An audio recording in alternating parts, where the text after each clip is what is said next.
बिस्मिल्लाहिर्रहमानिर्रहीम। Dear students, कल शाम से जो एक न्यूज़ चल रही है कि इंटरमीडिएट का जो पेपर हैं वो लेट हो गए हैं।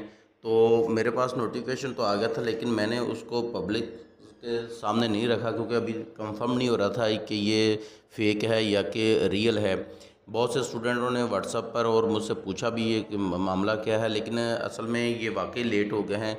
साहिवाल बोर्ड ने जब 10-11 बजे अपने ऑफिशियल पेज पे ही इसको अनाउंस किया है तो फिर कंफर्म हो गया। उसके बाद दूसरे बोर्ड्स ने भी कर दिया है। इसमें हुआ क्या है कि इसमें मुल्क में कुछ इलेक्शन हो रहे हैं और उसके बाद ईद भी है। ईद के बाद जो पेपर शुरू होने थे इलेक्शन, और इसी वजह से कुछ वजूहात की बिना पर जो आपके ये पेपर हैं वो लेट कर दिए गए हैं। इसमें सिर्फ 3 दिन के जो पेपर हैं वो लेट हुए हैं। और अगर हम सिर्फ एफएससी की बात करें तो उनका सिर्फ एक पेपर है इंग्लिश का, बाकी आर्ट्स मज़ामीन हैं। इनमें जो 8, 16 और 18 को जो पेपर होने थे, यानी कि अगर मैं बताऊं तो 8/7/2022 को जो पेपर था वह हिस्ट्री का था। पाकिस्तान स्टडी है एक जो 1857 से 1947 तक है। हिस्ट्री ऑफ इस्लाम है, हिस्ट्री ऑफ इस्लाम जो हिंद वाला इस्लाम है हिंदुस्तान में वो है। ये सारे आर्ट्स के मजमून हैं।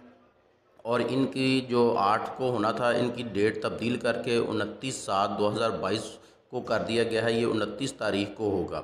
और इसके बाद 16/7/2022 को जो पेपर होने थे उसमें सिविक्स है, बिजनेस मैथ है जो कि कॉमर्स का है। ये जो 16 की बजाय अब होंगे 27/7/2022 को। इसके बाद 18 को जो पेपर था 18/7/2022 पेपर को वो इंग्लिश कंपलसरी था, वो सब के लिए है।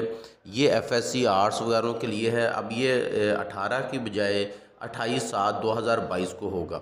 अब ये इनकी डेट जो तब्दील करके रखी गई है, अब इसी डेट को ये होंगे। और ये न्यूज़ कंफर्म है। मुझसे जितने भी लोग पूछ रहे थे वो सिर्फ यही था, कंफर्म नहीं हो रहा था, इसलिए मैं उनको नहीं बता रहा था। क्योंकि किसी तरह का ये सोशल मीडिया पे तो ये नोटिफिकेशन गर्दिश कर रहा था, लेकिन ये नोटिफिकेशन किसी भी साइट पर, ऑफिशियल साइट पर या ऑफिशियल तरीके से किसी बोर्ड्स या दूसरे को अनाउंस नहीं किया कर रहा था। इसलिए इसको मैंने कहीं भी नहीं किया। साहिवाल बोर्ड का मैंने आपको बताया, उन्होंने किया। तो उसके बाद मैंने भी सोचा कि अब इसको जो है बच्चों के साथ शेयर कर देना चाहिए। तो ये अब अपनी तारीख नोट कर लें। फिर एक दफ़ा बता दूं कि इसमें एफएससी के जो बच्चे हैं उनका सिर्फ एक पेपर जो इंग्लिश वाला है वो आगे गया है, बाकी सारे जो है आर्ट्स वालों के हैं। इसलिए सारे अपना इसी को नोट कर लें और इन डेट्स पर ही ये टेस्ट होंगे।